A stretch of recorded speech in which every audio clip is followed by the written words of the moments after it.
están? Yo soy Marina, bienvenidos a mi canal.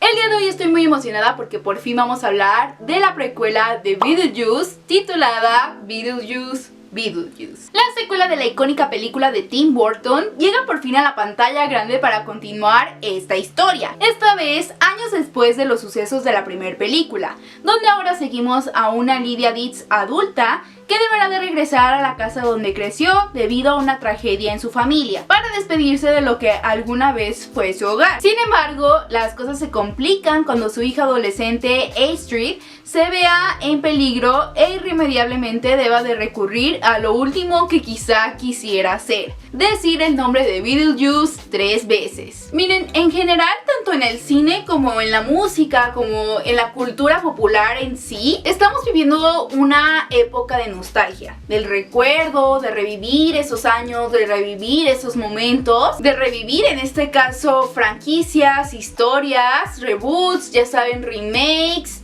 secuelas, 1000 años después de piezas icónicas en el mundo del cine, en este caso, que regresan una vez más. Y digo, estamos viviendo la época de nostalgia básicamente desde hace 10 años atrás. Esto no es algo nuevo, el que consumamos la nostalgia en el cine y en la música es algo que ya se ha estado practicando desde más de 10 años. Y es irónico que lo nuevo sea justo el regresar a cierta época o traer de vuelta justo el pasado para que sea el futuro de nuestro presente. No sé si me explico, en fin, siento que el cine lleva bastante tiempo haciendo esto y podría dar 1000 ejemplos de tanto cosas que han salido bien como cosas que han salido mal, de precisamente el acudir a esta nostalgia. Pero por alguna razón siento que hay películas que sí o sí a uno ni le pasan por la cabeza que necesitarían una secuela o necesitarían volver, y una de esas es Beetlejuice. A nadie se le pasaba por la cabeza tocar uno de los mejores clásicos de Tim Burton y en lo personal uno de mis favoritos. Es por eso que ante este tipo de situaciones uno no está muy seguro de cómo vaya a salir esto, pues aunque esté involucrado el mismísimo Tim Burton a la batuta de este proyecto, con los mismos actores y nuevas personalidades ya muy influyentes en el mundo del cine, uno sigue teniendo esa espinita de que quizá las cosas no salgan como uno quisiera. Es más el no saber qué esperar y el miedo de que se arruine un clásico, una historia de una sola película con una continuación, una extensión de esta, y que en una pieza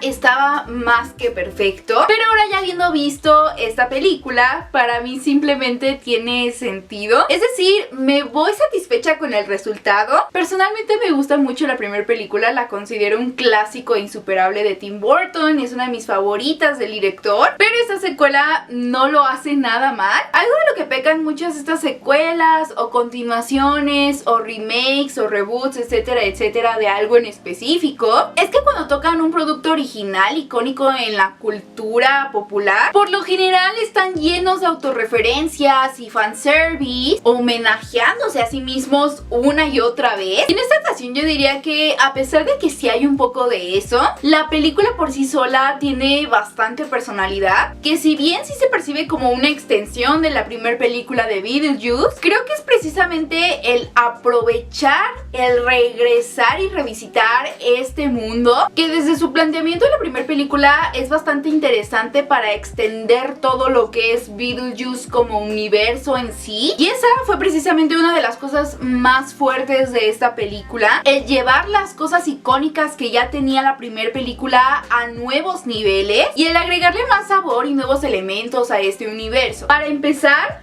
el diseño de producción. Me encanta Beetlejuice en todas sus formas porque visualmente es un entorno con demasiado potencial. Tan es así que la adaptación del musical de Broadway cuenta con una de las puestas en escena más bonitas, creo yo, porque tiene tantos elementos y visualmente Beetlejuice es inconfundible. Entonces, en esta secuela tienes la oportunidad para llevar todo eso que distingue a Beetlejuice a nuevos niveles, a un nivel de locura inimaginable, tanto en tus personajes como en lo que representa incluso mercadológicamente una secuela de esta película. Entonces, en mi opinión, allí está el corazón de Beetlejuice, el regresar a sumergirnos en un mundo que ya nos es familiar, pero que ahora en esta segunda visita descubrimos muchísimos más elementos que alimentan a un universo visual y narrativo con más capas, el cómo funciona el mundo de los muertos, la estructura que hay dentro de este. Me es graciosísimo desde la primera película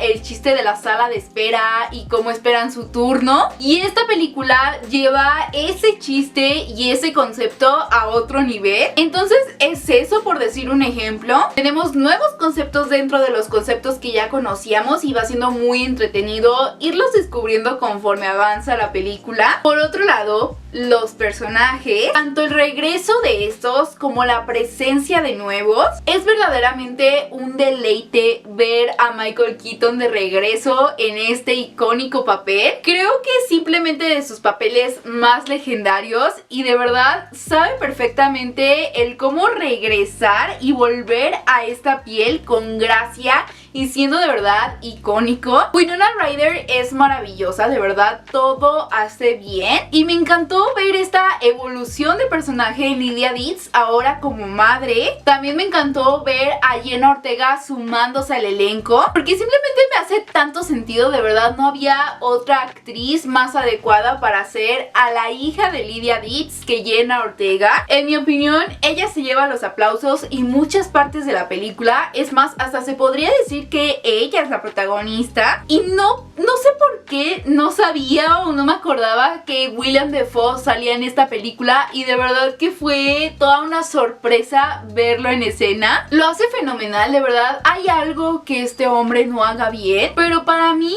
mi favorita como personaje, y la cual de verdad se lleva todos mis aplausos y todos los reflectores, es Catherine O'Hara como Delia Deetz. O sea, de verdad, qué deleite, qué increíble personaje. Para mí se lleva toda la película. Me cayó muchísimo mejor que en la primera película, y de verdad toda su historia, todos los momentos en los que salía ella simplemente son icónicos. En mi opinión, eso sí, le faltó un poco más al personaje de Monica Bellucci, porque tiene buenas escenas pero poco relevancia en la historia, que ahorita iremos a eso. Y Rory, que se me hizo un personaje bastante detestable, pero yo creo que es justo ese el punto de ese personaje, entonces la verdad es que lo hizo también muy bien. En general me gustó mucho cómo funcionó el elenco unos con otros. Creo que los nuevos personajes se adaptaron súper bien a la historia, tanto ellos como los actores, justo, y creo que ellos hacen principalmente que funcione la narrativa de esta película, y la química entre ellos es asombrosa. Todos son excelentes actores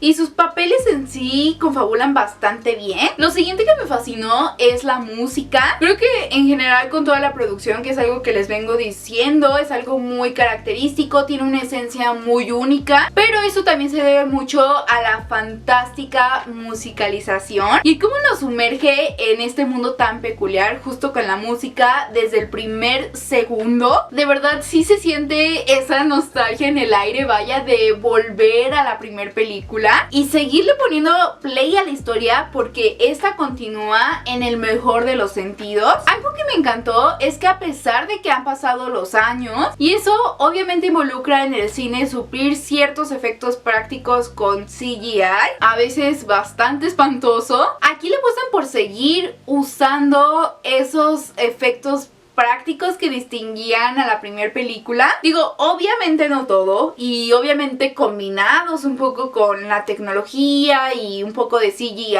pero no se ve mal, al contrario, creo que se ve muy fantástico todo, y agradezco mucho que hayan optado por esto, porque se sigue sintiendo parte de este mismo mundo. Sí es cierto que ya casi al final hay una parte en específico donde en vez de utilizar efectos prácticos deciden usar un CGI, y sí se ve bastante mal, pero quitando esta escena en específico, me pareció que sí combinan a la perfección estas dos técnicas. Y como mencionaba con el tema de la nostalgia, creo que técnicamente también funciona sin que se vea vieja la película. Ahora, en cuanto a la narrativa, generalmente está bien. La historia no me desagradó porque creo que generalmente funciona de pretexto para desenvolver a los personajes dentro de esta, que para mí es como el peso principal. Pero uno de mis peros está precisamente aquí. Creo que a pesar de que sí peca de las coincidencias, eso no importa porque para mí hay algunos elementos que sí me sorprendieron bastantes y que no vi venir. Y fueron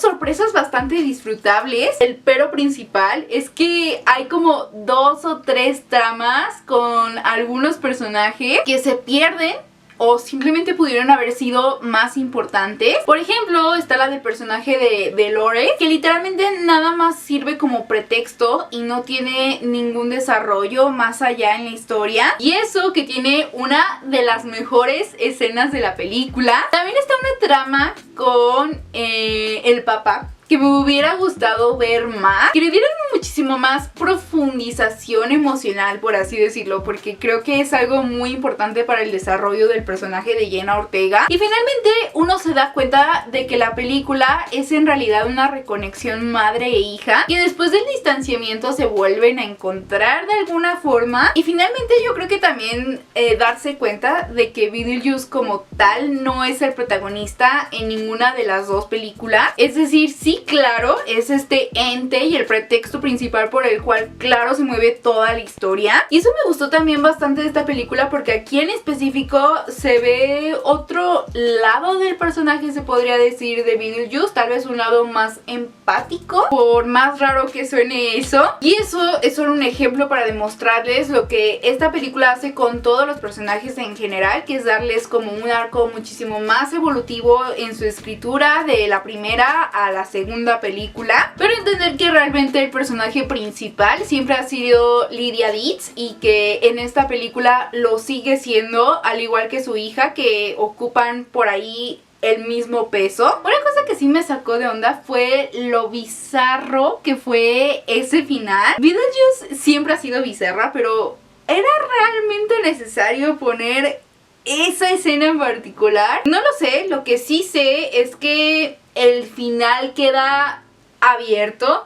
Ahí lo dejo a su interpretación. Pero en conclusión podemos decir que Beetlejuice es una muy buena secuela. En general es divertida y entretenida y funciona de forma orgánica, que creo que lo principal es eso, que no se sienta forzada. Esto salió bastante bien, mejor de lo que uno se imaginaría, por el tema en específico que se tiene de revivir historias que no necesariamente tienen que ser continuadas. Hay que ser sinceros, no se siente del todo necesaria, pero al menos no se siente incorrecta. Es una película completa que entiende la tarea de llevar lo que ya se tiene como universo conceptual y explotarlo de la forma tan fantástica, única, bizarra y loca que es Beetlejuice. Y a pesar de que se quede 2 pasos atrás en su narrativa y en algunas tramas, es el gran elenco interpretando estos grandes personajes lo que mantiene a flote toda esta historia, haciéndola una experiencia bastante entretenida y disfrutable.